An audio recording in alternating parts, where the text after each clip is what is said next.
El escándalo y la controversia han estado asociados a todas las religiones, pero pareciera que la joya de la corona es el Vaticano.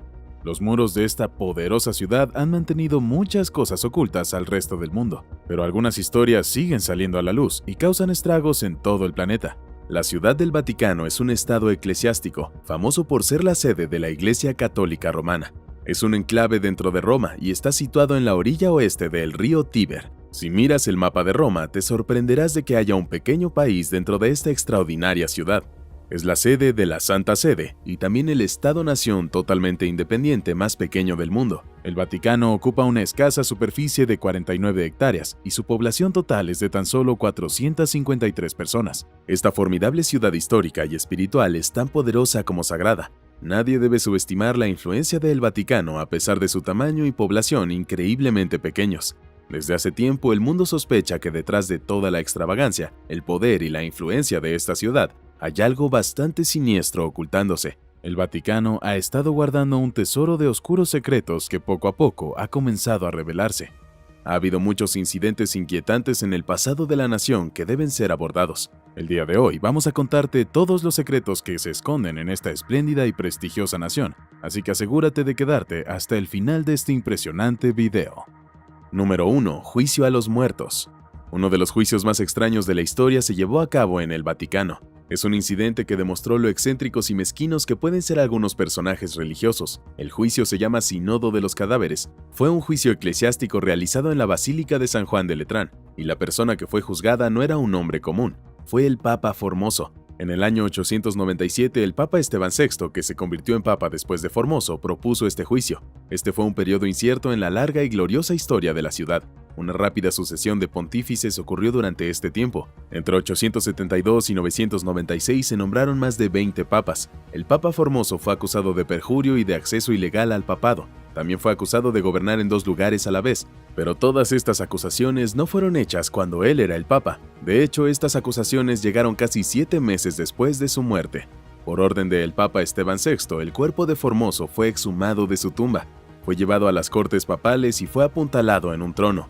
Como el Papa muerto no podía hablar por sí mismo, se nombró a un diácono para que lo hiciera por él. Y como se esperaba, Formoso fue considerado culpable. Su cuerpo fue despojado de sus ornamentos papales y los 3 dedos de la mano derecha que Formoso utilizaba para las bendiciones fueron cortados por el propio Esteban. También se invalidaron los actos y las ordenaciones del Papa muerto. Su cuerpo fue entonces enterrado de nuevo en un cementerio para extranjeros, pero ni siquiera eso fue suficiente para Esteban, que hizo desenterrar de nuevo el cuerpo y arrojarlo al río Tíber con un peso atado a este.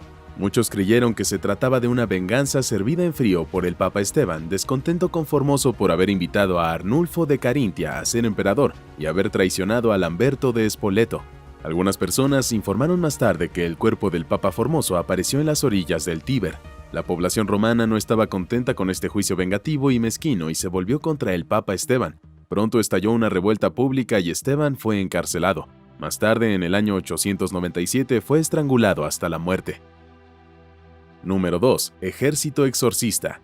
La ciencia y la psicología pueden decir lo que quieran. La Iglesia Católica Romana tiene una mente propia. La mayoría de nosotros conocemos los exorcismos gracias a las películas, pero en realidad era un ritual muy común que se realizaba durante la Edad Media. En aquella época la gente no conocía las enfermedades psiquiátricas ni entendía el concepto de bienestar mental, pero aunque no lo crea, la tradición sigue viva en esta época de neurociencia y psicología ya avanzadas. La Iglesia Católica es partidaria y practicante abierta de los exorcismos, incluso a día de hoy. El antiguo exorcista jefe, el padre Gabriel Amort, falleció en el año 2016, y se informa que tan solo él, a lo largo de su vida, realizó algo aproximado a 130,000 exorcismos a personas. Ya en 2018, la BBC informó que la Ciudad del Vaticano recibió a unos 250 sacerdotes para asistir a la escuela anual de exorcismo. De hecho, la Iglesia cree que la posesión demoníaca ha aumentado notablemente en los últimos años, y el propio Papa Francisco aconsejó a las personas que buscaran exorcistas si sufrían de perturbaciones espirituales severas. Algunas personas creen que el Papa Francisco también realiza exorcismos. Ya en el año 2013 se rumoreó que realizó uno en público a un hombre en silla de ruedas. Los exorcismos se consideran sensacionalistas y abusivos, pero eso no impide que la Iglesia los realice. Los papas han realizado muchos exorcismos en la década anterior. El padre Amort narró un relato del Papa Juan Pablo II, que intentó expulsar a un demonio de una mujer. Se la habían llevado gritando como una maníaca mientras le salían babas de la boca. El Papa no consiguió liberarla del vil demonio, así que el padre Amort tuvo que intervenir y terminar este trabajo. Según Amort, vio a la mujer subir por la pared como si la gravedad simplemente no existiera para ella. A la iglesia realmente no le importa lo que el mundo o los científicos piensen de ellos. Ellos han llevado a cabo cientos de miles de exorcismos y planean continuar con ellos en el futuro. Número 3. Los secretos de Fátima. La sensacional historia de los 3 secretos de Fátima salió a la luz en 1917. Ya no son secretos, pues el mundo entero los conoce, pero el Vaticano sigue sin decir mucho sobre estas visiones y profecías que son apocalípticas. De estos, el tercer secreto ha recibido significativamente mucha más atención por parte de las masas católicas. Estos secretos eran en realidad profecías bendecidas a 3 jóvenes pastores portugueses. Se dice que fueron revelados por una aparición mariana que ahora se llama Nuestra Señora de Fátima. Lucio Santos y sus primos Jacinta y Francisco fueron los 3 jóvenes pastores portugueses que declararon haber visto y ser visitados por la Virgen María 6 veces entre mayo y octubre de 1917. Entre ellos, Lucía fue la que reveló estos secretos a todo el mundo cuando el obispo local le aconsejó que lo hiciera. La gente no se convenció inmediatamente de ello, ya que no habían muchas pruebas, pero en octubre de 1917, cuando se produjo la última aparición de Fátima, la Virgen María realizó una danza del sol. Esto fue presenciado por todos los presentes, incluidos los periodistas que escribieron muchos artículos sobre este extraño acontecimiento en los periódicos. En realidad, los niños debían mantener estas profecías en secreto, pero después de casi 20 años, Lucía decidió escribir los 2 primeros secretos. Todavía tenía dudas sobre si revelar el tercero, pero el obispo la convenció de hacerlo. El primero de estos secretos era algo así como una visión del infierno. Lucía escribió que los 3 niños fueron bendecidos con la visión del infierno por la Virgen María. Vieron almas que sufrían y su condición era tan lamentable que les costaba mirarlas. El segundo secreto fue una visión, o más bien una premonición, sobre la Primera Guerra Mundial. A los niños se les mostró cómo la guerra terminaría solo para ser seguida por otra guerra. El tercer secreto es el más inquietante y no fue revelado con los 2 primeros. De hecho, Lucía lo escribió en un papel y lo colocó dentro de un sobre cerrado. Luego dio instrucciones para que no se abriera sino hasta el año de 1960. Su deseo fue cumplido y la carta se abrió hasta 1960, pero su contenido solo fue visto por una audiencia selectiva y se mantuvo oculto al público hasta el año 2000. El tercer secreto es una visión del intento del asesinato del Papa Juan Pablo II de 1981. La profecía describe al obispo con un vestido blanco mientras se dirige hacia una cruz. Se le puede ver luchando por llegar a esta, mientras los cadáveres de muchos miles de mártires le están rodeando. Pero después de llegar a la cruz instalada en lo alto de un montaje, es entonces asesinado por balas y flechas. 2 ángeles de pie bajo cada brazo de la cruz también fueron descritos por Lucía. Sin embargo, puede que este no sea todo el tercer secreto, ya que mucha gente tiene la fuerte creencia de que todo el contenido de esta carta de Lucía no se hizo público y el Vaticano todavía lo tiene en secreto. Número 4. El Vaticano y los nazis. Otro de los secretos sucios del Vaticano es su implicación con los nazis. No es ningún secreto que el Vaticano se limitó a observar en silencio cómo Hitler y su ejército nazi cometían crímenes y atrocidades inhumanas durante la Guerra Mundial. Se desentendieron completamente de la persecución de los judíos bajo el régimen opresor, pero cuando la Segunda Guerra Mundial terminó y los nazis fueron derrotados, el Vaticano también proporcionó pasajes seguros a miles de criminales de guerra y soldados nazis. Estos soldados huyeron a América del Sur a través de los pasajes conocidos como líneas de ratas. No era un sistema totalmente organizado, más bien fue una especie de colaboración en la que participaron múltiples instituciones para ayudar a los nazis a huir y evitar la rendición de cuentas una vez terminada la guerra. Miles de soldados nazis huyeron de Europa con la ayuda de la Iglesia Católica. Algunos nombres notables son Franz Stangl, el autor de asesinatos en masa en los campos de concentración. También encontramos el nombre de Adolf Eichmann, Joseph Mengele, Klaus Barbie, Walter Ruff y otros. Un investigador de Harvard llamado Gerald Steinecker escribió en su libro que muchos miembros de la Cruz Roja tenían debilidad por los nazis y les proporcionaban documentos de viaje para escapar. El Vaticano ayudó a muchos fugitivos nazis a pesar de conocer las brutalidades cometidas por estos. Los documentos relacionados con esta misión de salvación de los nazis siguen ocultos en los archivos del Vaticano. Sin embargo, los investigadores están tratando de acceder a estos registros. Número 5. Tragedia de Ruanda. Ya en 2017, el Papa Francisco fue noticia al ofrecer oficialmente una disculpa a las víctimas del infame genocidio ruandés. A pesar de intentar suprimir este secreto, el Vaticano no pudo evitar rendir cuentas por ello. Es un hecho conocido que muchos miembros de la Iglesia Católica participaron en la limpieza étnica de Ruanda en 1994. En lugar de intentar salvar a la victimizada etnia Tutsi, los sacerdotes, monjas y otros miembros del clero no ofrecieron más que empeorar las cosas para ellos. Más de 800.000 Tutsis y Hutus moderados fueron asesinados por los extremistas hutíes entre abril y junio de 1994. El presidente ruandés fue quien desencadenó esta violencia, era hutu, y cuando su avión fue derribado, los medios de comunicación nacionales y la Guardia Presidencial comenzaron la propaganda contra los Tutsis. Los ciudadanos y los Interahamwe mataron a los pobres Tutsis. De hecho, muchos Hutus se vieron obligados a matar a sus amigos y vecinos Tutsis. Miles de Tutsis buscaron refugio en las iglesias, pero fueron asesinados con la ayuda de los miembros del clero. En agosto de 1994, unas 5.000 personas fueron asesinadas en la iglesia católica de Natrama. Otro sacerdote, el padre Atenace Seromba, ordenó arrasar su iglesia con 2.000 refugiados tutsis en su interior. El padre Wenceslao Munyeshaka fue acusado por el Tribunal Penal Internacional para Ruanda de elaborar listas de tutsis para poder matarlos. Los expertos creen que la iglesia era partidaria de los hutus que gobernaban y los apoyó en este genocidio. Número 6. El libro de hechizos de Satanás. Entre los cientos de miles de archivos secretos del Vaticano, hay un libro siniestro y totalmente aterrador al que no quieren que nadie pueda acceder. Es considerado el libro de hechizos más peligroso de la historia de la humanidad. El nombre de este libro es Le Grand Grimoire y fue escrito alrededor de 1520. El autor de este libro fue un personaje apócrifo llamado Honorio de Tebas. Muchos creen que este hombre estaba poseído por Satanás. Le Grand Grimoire está escrito en hebreo bíblico o en arameo. El libro fue descubierto en la tumba del rey Salomón en 1750. Según la leyenda, el Gran Grimorio se llama también el Dragón Rojo. Es uno de los libros de ocultismo más poderosos de todo el mundo. Hay instrucciones sobre cómo elaborar talismanes mágicos, amuletos, formas de conjurar hechizos que te harán ganar loterías y también muchas formas de comunicarse con espíritus de los muertos y también comunicarse con los demonios. Pero el hechizo más terrorífico de este histórico libro es el método para invocar al mismísimo Lucifer. También hay instrucciones detalladas sobre cómo puedes hacer un trato con él. Hay muchas copias de este nefasto libro por ahí, pero los expertos creen que son falsas o que tienen modificaciones, así que los hechizos en estos no funcionan. Pero los creyentes piensan que incluso estas versiones tienen algún tipo de poder e influencia. Sin embargo, el manuscrito original es propiedad de la Iglesia Católica, y aparte de ellos, absolutamente nadie sabe de su paradero. Número 7. Vatileaks. También llamado Vatican Leaks, este escándalo ha dado la vuelta al mundo. Es casi como Wikileaks, pero para la iglesia más grande del mundo. Allá por 2012 se filtraron al público muchos documentos que exponían algunos terribles relatos de corrupción en el Vaticano. Todo comenzó con un programa de televisión llamado Los Intocables. A esto le siguió un libro titulado Su Santidad, Los Papeles Secretos de Benedicto XVI.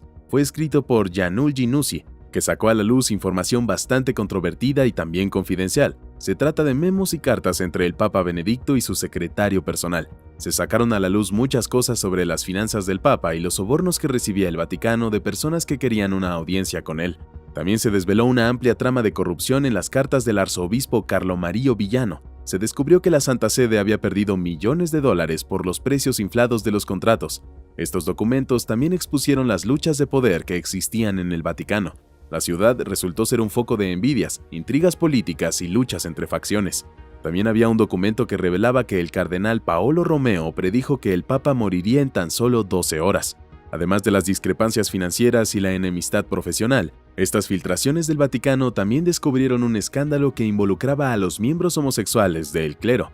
Al parecer estaban siendo chantajeados por personas externas. La razón principal por la que estos documentos filtrados causaron un frenesí fue que la información que contenían era bastante precisa, aunque el Papa Benedicto dijo que solo eran rumores. Se convocó una reunión urgente de todos los altos cargos del Vaticano y tras unos meses de investigación, 2 ayudantes del Vaticano fueron declarados culpables de filtrar la información. Uno de ellos era Paolo Gabriel, el mayordomo personal del Papa Benedicto, mientras que el otro era Claudio Scarpelletti, era un informático de la Secretaría del Estado. El daño que estos 2 hombres causaron a la reputación del Vaticano fue monumental, pero a pesar de ello, el mismo Papa los perdonó.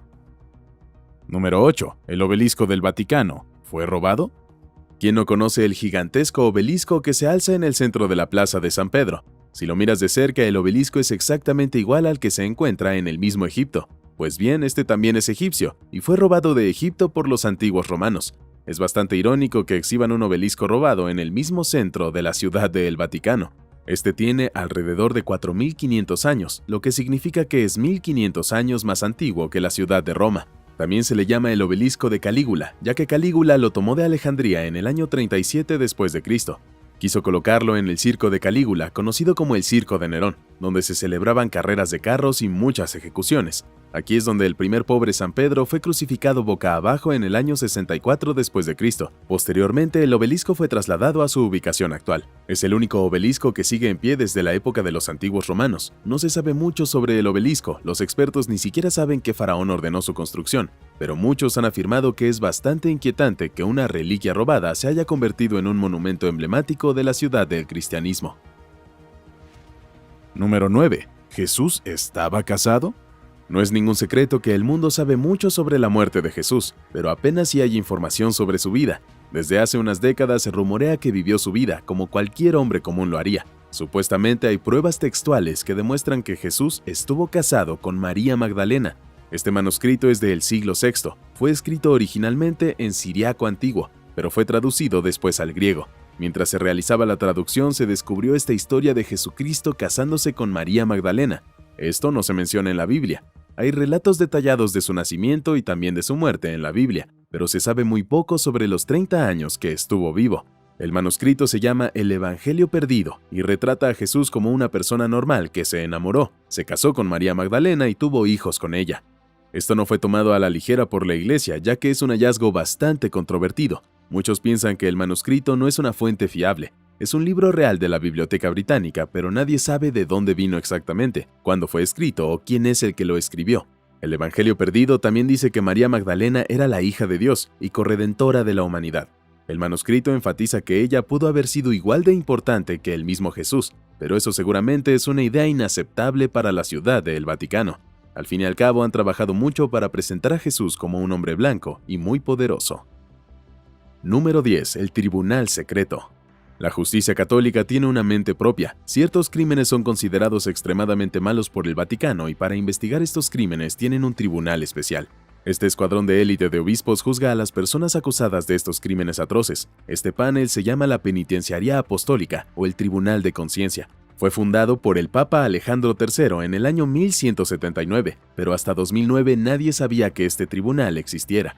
El tribunal conoce de casos sobre pecados tan terribles que solo el Papa puede perdonar a los autores de estos crímenes. Los sacerdotes normales pueden ocuparse de crímenes como el genocidio, lo que significa que los crímenes que se le presentan al Papa deben ser mucho peores. Bueno, no necesariamente. Los crímenes que pueden llevarte a ser juzgado por la Penitenciaría Apostólica incluyen tratar de asesinar al Papa, exponer la identidad o el pecado de alguien que se confesó, sacerdotes involucrados en actividades sexuales, aborto y mucho más. Curiosamente, escupir una hostia de comunión también es considerado un acto digno de ser juzgado por este tribunal. El Papa actúa como jefe de este tribunal y es el único que puede conceder la absolución. Los casos de este tribunal se juzgan en privado bajo credenciales falsas para proteger la identidad de los acusados y porque la Iglesia cree que es una cuestión de conciencia. Nadie sabe qué tipo de delitos o criminales han pasado por este tribunal antes y si fueron castigados o bien fueron perdonados. Número 11. Transcripciones de los Caballeros Templarios. Entre los documentos secretos que se conservan en los archivos del Vaticano hay un pergamino amarillento con una pulcra escritura negra que da respuesta a muchas preguntas de los historiadores. Es el documento oficial del tribunal que revela los detalles de los infames juicios del siglo XIV a los Caballeros Templarios por sospechas de herejía. Esta orden de guerreros cristianos remonta sus inicios al Reino Latino de Jerusalén, cuando 9 caballeros recibieron el encargo de proteger a los peregrinos en los caminos de Jerusalén bajo los auspicios del rey Balduino II y del patriarca Warman. La orden de guerreros fue perseguida por el rey Felipe IV de Francia, que sospechaba bastante de su creciente riqueza e influencia. El Papa Clemente fue quien inició una investigación y envió a muchos caballeros a juicio. Algunos fueron finalmente indultados por el mismo Papa. El nombre completo de la orden era Pobres Compañeros Soldados de Cristo y del Templo de Salomón. Los caballeros se habían convertido en una fuerza de combate de élite en las cruzadas y eran conocidos por no retirarse ni rendirse. Fueron sus reglas de secreto, sus privilegios, su poder y su riqueza lo que llevaron al rey a acusarlos. Esto llevó finalmente a su destrucción. El líder templario Jacques de Molay fue arrestado acusado de herejía en 1307. En Francia, muchos de estos caballeros, junto con su líder, fueron quemados en la hoguera, mientras que otros fueron condenados a prisión perpetua. Después de Francia se celebraron juicios similares en muchos lugares diferentes, como Inglaterra, Escocia, Irlanda, Alemania, España y Chipre, pero los resultados fueron un poco menos horribles. Número 12. Abuso de menores. La Iglesia Católica ha sido bombardeada con miles de denuncias de abusos sexuales en los últimos años, desde los pueblos de la Compañía Australiana hasta la Escuela de Irlanda y múltiples ciudades de América y Canadá. Las acusaciones de crímenes atroces se han ido acumulando contra los miembros del clero. Las acusaciones surgieron por primera vez en Estados Unidos en la década de 1980, pero los peores casos se registraron en Irlanda y Austria en los años 90. Por aquel entonces, la Iglesia no tenía ninguna política para proteger y garantizar el bienestar de los niños. Ni siquiera se exigía a nadie que denunciara los delitos contra los niños a la Iglesia. Los dirigentes llevan años pidiendo disculpas. El periódico estadounidense Boston Globe sacó a la luz los abusos a menores e instó a las víctimas a que los denunciaran. Entre el año 2000 y el año 2010, la diócesis estadounidense tuvo que llegar a numerosos acuerdos con las víctimas de abusos, y en el 95 el arzobispo de Viena tuvo que dimitir por estas acusaciones. El periódico también reveló que en lugar de responsabilizar a los acusados, la Iglesia comenzó a cambiarlos de lugar. Un informe encargado por la Iglesia, publicado en el año 2004, reveló que al menos 4.000 sacerdotes habían sido acusados de conducta sexual inapropiada en los últimos 50 años. Habían abusado de decenas de miles de víctimas, la mayoría de las cuales eran niños pequeños. El Papa Francisco prometió en 2019 que los abusadores recibirían el debido castigo. Incluso celebró una cumbre sin precedentes sobre la pederastia en la Iglesia y cambió las leyes para penalizar los abusos sexuales, pero eso no significa que los encubrimientos hayan cesado. Una reciente investigación ha revelado que unos 216.000 niños en Francia han sufrido abusos a manos de miembros del clero desde los años 50. La mayoría de la gente piensa que la postura del Vaticano contra los abusos a menores es simplemente una postura y que la Ciudad Sagrada no ha tomado ninguna medida sólida contra los miembros del clero que son criminales. Número 13. Aliens. Ya en el siglo XVII, algunos documentos de la Biblioteca Vaticana fueron cerrados a los extranjeros por orden del Papa Pablo V. No fue hasta 1881 que los investigadores volvieron a tener acceso a estos. Entre todas las especulaciones surgió el leve rumor de que estos documentos podrían contener pruebas de vida extraterrestre y su interacción con la Iglesia. Heinrich Ludwig, un profesor ruso, supuestamente tuvo acceso a estos archivos. Estos documentos contenían casi 12 siglos de historia de Europa. Mientras los revisaba, se encontró con algunas cosas que parecían bastante sospechosas. Había documentos que describían a los extraterrestres y cómo habían influido e interactuado con las antiguas civilizaciones. Los documentos revelaban que casi todas las civilizaciones han tenido su cuota de contacto con los extraterrestres, especialmente los egipcios y los mayas. Heinrich también afirmó que encontró registros de armas increíblemente poderosas que fueron utilizadas por los pueblos antiguos. Un texto supuestamente reveló que las paredes de Babilonia fueron fundidas usando un arma que emanaba cantidades increíbles de calor y de energía, casi como la bomba nuclear moderna. Aunque solo se trata de afirmaciones y Heinrich nunca consiguió aportar ninguna prueba, es emocionante suponer que nuestros antepasados pudieron estar en contacto con extraterrestres. Sin embargo, estamos seguros de que el Vaticano nunca revelará si realmente existen tales registros o no. Número 14. Papa Juana. Las historias de una mujer papa han estado presentes desde hace tiempo, pero nadie puede decir con seguridad si son exactas o no. El Papa Juana fue una mujer que supuestamente gobernó el Vaticano como papa durante unos años en la Edad Media. Se hizo famosa en el siglo XIII cuando sus historias se extendieron por todo el continente. Durante siglos se creyó que era cierta, pero ahora los estudiosos piensan que se trata de una historia falsa. La Papa Juana ha sido descrita como una mujer de increíble talento que entró en la iglesia disfrazándose de hombre. Como era inteligente, la Papa Juana ascendió entre las filas con bastante rapidez y pronto fue declarada papa. Nadie sabía que era una mujer hasta que un día se puso de parto durante una procesión. Se dice que murió después de este parto. Hasta ahora los historiadores no saben si fue asesinada o simplemente murió por causas naturales. Las procesiones eclesiásticas empezaron a evitar el lugar donde dio a luz, y finalmente el Vaticano la eliminó de la lista oficial de papas.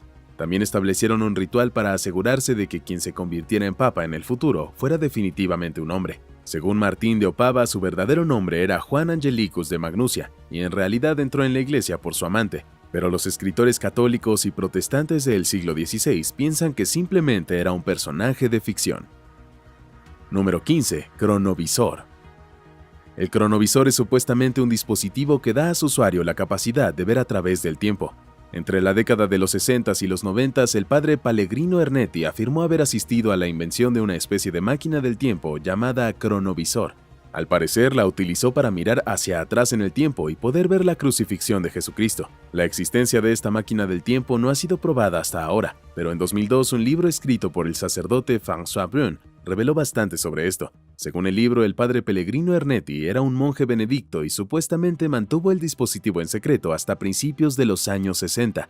En estas mismas fechas, durante los 60, confió en Brun y le contó cómo es que 12 científicos, entre ellos Enrico Fermi y también Werner von Braun, que era un antiguo nazi, ayudaron a construir esta máquina que cambiaba todo. Se dice que estaba hecha de rayos catódicos, antenas y metales que recibían el sonido y la luz en casi todas las longitudes de onda. El cronovisor permitió al equipo de científicos documentar acontecimientos del pasado. Creían que esta máquina podría ayudarles a validar las enseñanzas de la Biblia. Brun escribió que Ernetti le dijo que el aparato tenía varias antenas, 3 de las cuales estaban hechas de metales misteriosos. También había un radiogonómetro que sintonizaba la época que se quería ver. Una pantalla mostraba el acontecimiento deseado mientras un dispositivo de grabación registraba las imágenes. Era más una ventana al pasado que una típica máquina del tiempo. Ernetti contó que fue testigo del discurso de Marco Tulio Cicerón ante el Senado romano en el año 63 a.C.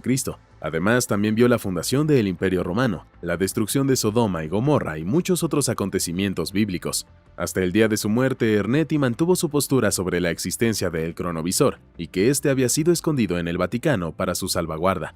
Las personas que sacaron a la luz este dispositivo hace tiempo que murieron, pero el misterio en torno a él persiste, ya que el Vaticano se mantiene bastante hermético al respecto y no ha habido ninguna prueba sólida que apoye estas afirmaciones. ¿Podría el cronovisor ser algo real? Y si lo es, ¿por qué se mantiene en secreto? Dinos lo que piensas en la sección de comentarios aquí abajo.